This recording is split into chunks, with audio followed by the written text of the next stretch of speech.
Why did Florida investigators label Aileen Carol Wuornos a monster before understanding her victim's final moments? On November 30, 1989, police would later say she killed her first known victim. But the case did not begin with blood. It began with a traffic stop, a stolen car report, and assumptions about a woman selling sex along Interstate 75. Investigators focused on Richard Mallory, electronics store owner, last seen leaving a Daytona beach bar. Detectives later reconstructed his final hours using bar receipts, parking lot footage, and witness placement. No one saw violence, no one heard screams.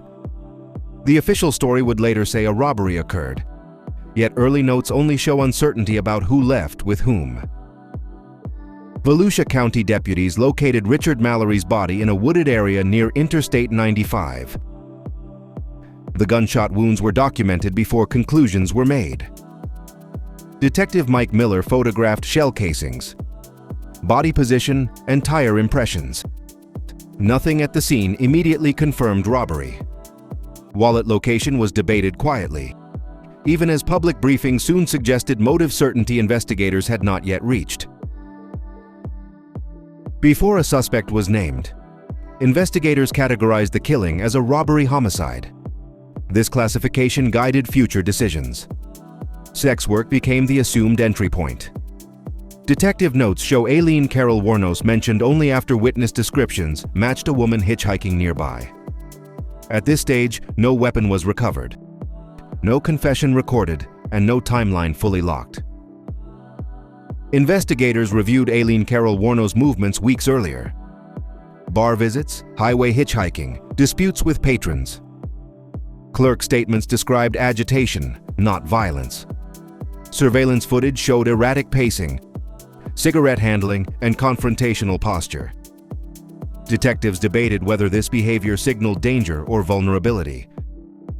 The distinction mattered, but records show no behavioral expert consulted before motive assumptions hardened internally. As additional bodies appeared along Florida highways, detectives began pattern matching. Firearms analysis suggested the same .22 caliber weapon. Detective Russ Anderson mapped locations, noting similar disposal distances from roads. Yet victim timelines differed. Some vehicles were abandoned days later.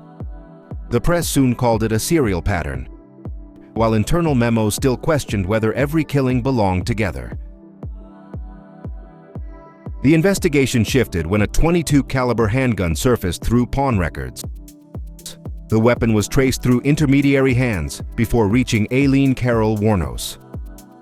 Detectives photographed serial numbers, fingerprints, and residue tests. What remained unclear was timing. Records confirmed possession, not precise use. Still, this object became the spine of the prosecution narrative before motive was fully interrogated. Aileen Carol Wuornos' first recorded statements came after arrest, not discovery. Detectives documented her demeanor: tense posture, rapid breathing, shifting eye focus. She admitted shootings but claimed self-defense. Investigators logged the claims without reenactment or scene verification. No attempt was made to reconstruct alleged assaults. The confession clarified actions, yet complicated intent more than headlines suggested. Once prosecutors labeled Aileen Carol Wuornos a serial killer, media framing accelerated. News vans arrived. Mugshots replaced evidence diagrams. Detective briefings shortened. Public fear became an investigative constraint. Records show fewer follow-up interviews with witnesses contradicting robbery narratives. Investigators continued working, but now under expectation. The story demanded certainty, even as internal questions about self-defense remained unresolved. By the time charges were filed, investigative paths had narrowed. Evidence supporting premeditation was elevated. Evidence supporting coercion or assault was deprioritized. Prosecutor Nick Navarro prepared capital charges while detectives finalized summaries. The official story now required consistency. Yet consistency is not truth. The question remained: Did investigators test Aileen Carol Wuornos' claims, or only fit them? State Attorney Nick Navarro formalized capital murder charges against Aileen Carol Wuornos. The charging documents emphasized multiple victims, firearm consistency, and vehicle theft. Detectives noted the legal shift changed investigative priorities. Once death penalty exposure entered, defense access narrowed. Decisions now protected a courtroom strategy. Questions about first contact violence were logged, but no longer pursued with equal urgency. Investigators cataloged Aileen Carol Wuornos' self-defense assertions. Victim by victim, she described assaults inside vehicles, threats, and weapons brandished. Detectives photographed no defensive injuries consistent across cases. However, reports show limited attempts to corroborate alleged assaults through victim histories or prior complaints. The claims remain documented, neither disproven nor validated, quietly sidelined as narrative focus hardened. As trial preparation advanced, detectives reviewed victim histories selectively. Prior sexual violence convictions of Richard Mallory surfaced late in internal files. This information was factual, documented, and known. Prosecutors debated relevance. Investigators logged it without expanding analysis. The existence of violent past behavior complicated motive interpretation, yet did not alter the official framing presented publicly. Pre-trial motions narrowed what jurors would see. Judge Jeffrey Fleet ruled on admissibility of character evidence. Certain contextual histories were excluded as prejudicial. Investigators adjusted summaries accordingly. What was removed was not declared false, only irrelevant legally. The courtroom story grew cleaner, but the investigative record remained messier, with unanswered contradictions preserved only in internal notes. During jury selection, media saturation shaped perception. Potential jurors recognized Aileen Carol Wuornos by name and image. Prosecutors argued notoriety reflected danger. Defense argued prejudice. Investigators observed but no longer led. The case transitioned from evidence testing to narrative defense. Once jurors were seated, the investigative phase effectively closed, freezing unresolved questions into permanent silence. At trial, detectives testified to physical evidence handling: firearms, vehicle links, disposal sites. Cross-examination exposed gaps but did not reopen investigation. No scene reenactments of alleged assaults were presented. The jury saw certainty in sequencing, not uncertainty in motive. Investigative choices made months earlier now defined truth boundaries the courtroom would not cross. The jury convicted Aileen Carol Wuornos of first-degree murder. The verdict validated the prosecution's structure. Not every investigative assumption. Detectives documented the outcome without revisiting unresolved claims. Public reaction framed closure. Internally, some notes acknowledged unanswered questions about initiation of violence. The system moved forward, while those questions stayed frozen in archived files. During sentencing, Aileen Carol Wuornos' demeanor shifted noticeably. Court observers documented agitation, defiance, withdrawal. Prosecutors highlighted victim count. Defense referenced mental health instability. Investigators were no longer central. The legal process now measured punishment, not causation. Any investigative opportunity to reassess self-defense narratives had passed, replaced by irreversible procedural momentum. Appeals focused on ineffective counsel, mental competency, and evidentiary exclusions. No appellate court reopened factual investigation. Legal review assessed procedure, not truth. Investigators were not recalled. The record remained fixed. Critics argued the original investigative lens was never challenged. Supporters argued guilt was overwhelming. The case survived review without ever testing its earliest assumptions. Decades later, Aileen Carol Wuornos remains a symbol rather than a question. Was she predator or participant in repeated violent encounters. The investigation answered how many died, not how violence began. Evidence exists for multiple interpretations, yet only one became permanent. The unresolved contradiction endures. Certainty was declared, but was uncertainty ever fully examined? Post-conviction investigators reviewed trial transcripts rather than evidence scenes. Aileen Carol Wuornos' trial counsel performance became the focus, not original police decisions. Appellate filings quoted Detective Russ Anderson selectively. No field reinvestigation occurred. Ballistics were not retested. The question persisted whether procedural review could ever expose investigative tunnel vision embedded before charges solidified inside Florida Capital Prosecution Framework System. Media documentaries reshaped Aileen Carol Wuornos' image after conviction. Producers emphasized childhood abuse and courtroom outbursts. Investigators noted public sympathy rising. This narrative shift did not reopen files. Detective Mike Miller recorded no mandate to reassess evidence. The investigation remained closed, even as public framing flipped from predator certainty toward victimization, ambiguity within American true crime media culture discourse era. Victims' families responded unevenly to reframing. Relatives of Richard Mallory cited trial findings. Others questioned investigative shortcuts privately.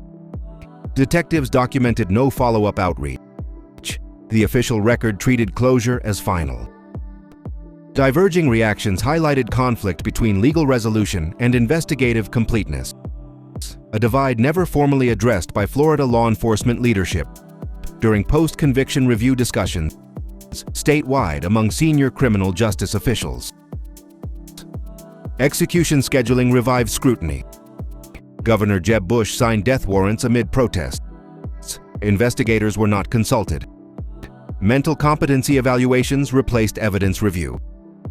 Aileen Carol Wuornos' claims of coercion resurfaced publicly, but no investigative body reopened scenes. The machinery of punishment advanced independently of unresolved factual contradictions, documented in correctional records and court filings reviewed by state officials without field inquiry. Psychological evaluations portrayed Aileen Carol Wuornos as unstable. Experts disagreed on competency. These reports influenced sentencing and appeals, not original investigative conclusions. Detective notes show no retroactive behavioral analysis applied to crime scenes.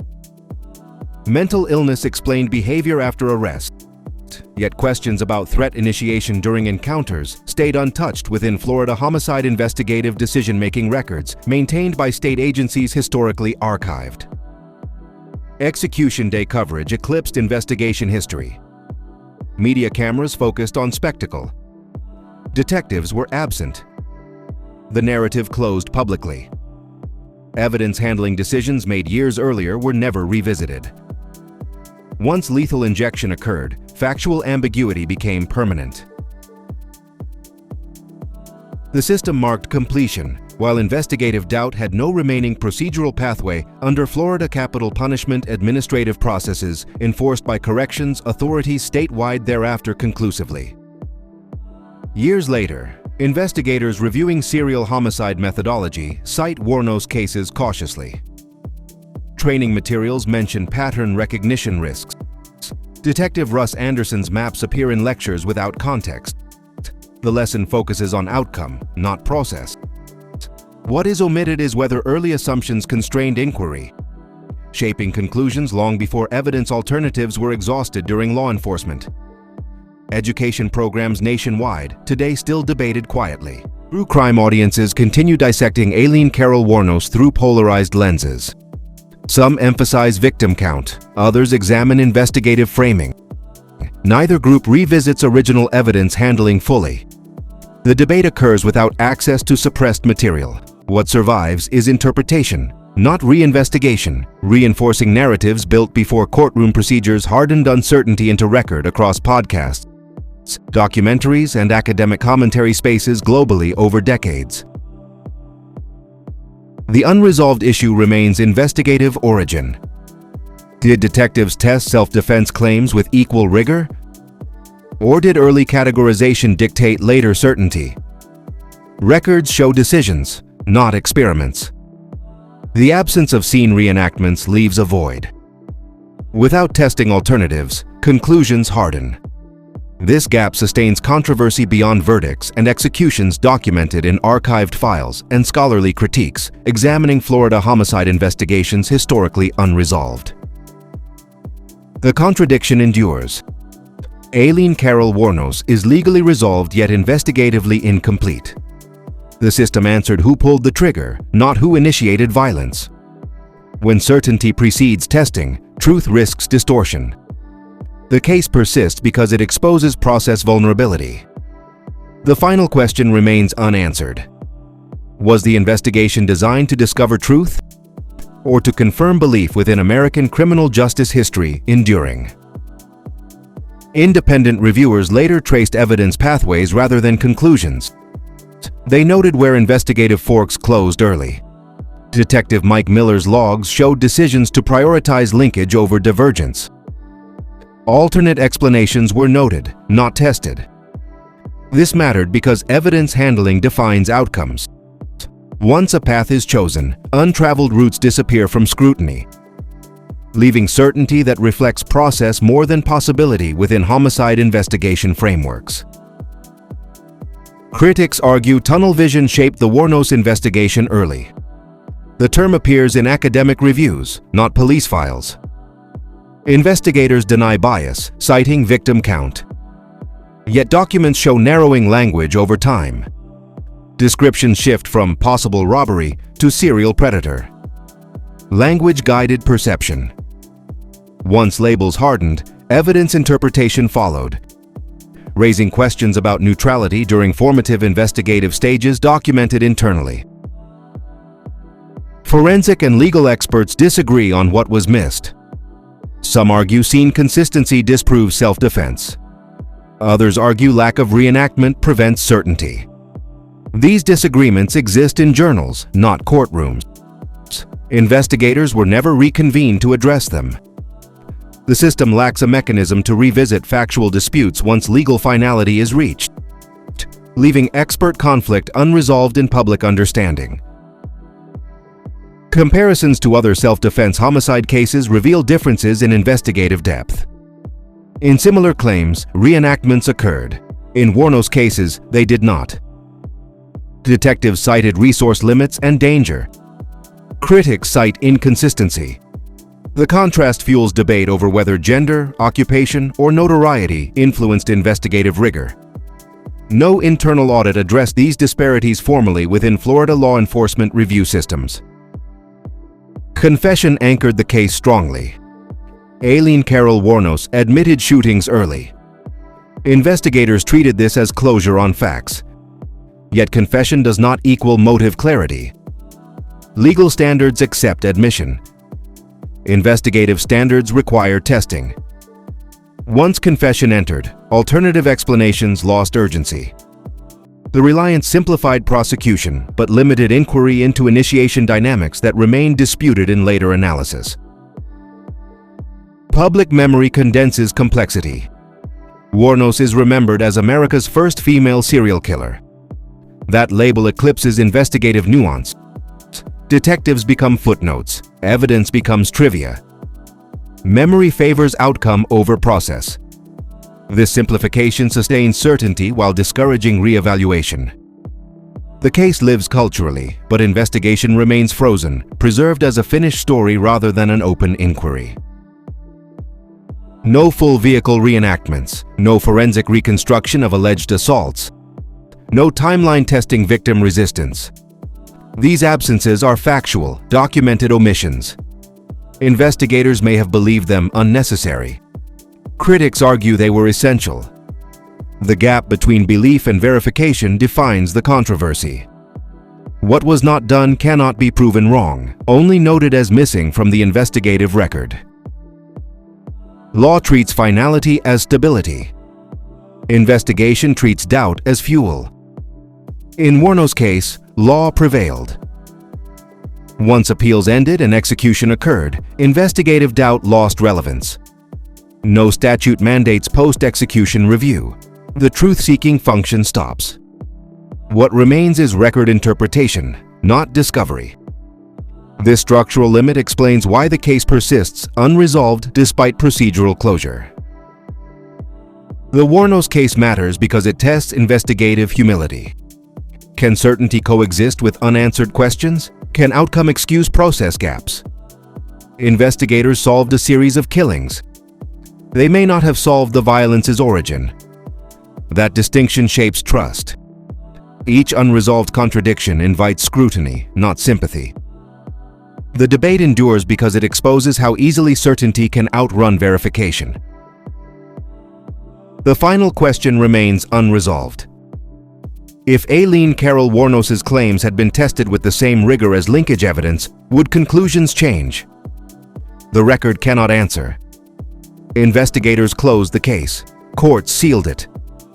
History debates it. The contradiction stands. A legally complete case, built on an investigation that left its most dangerous question untested.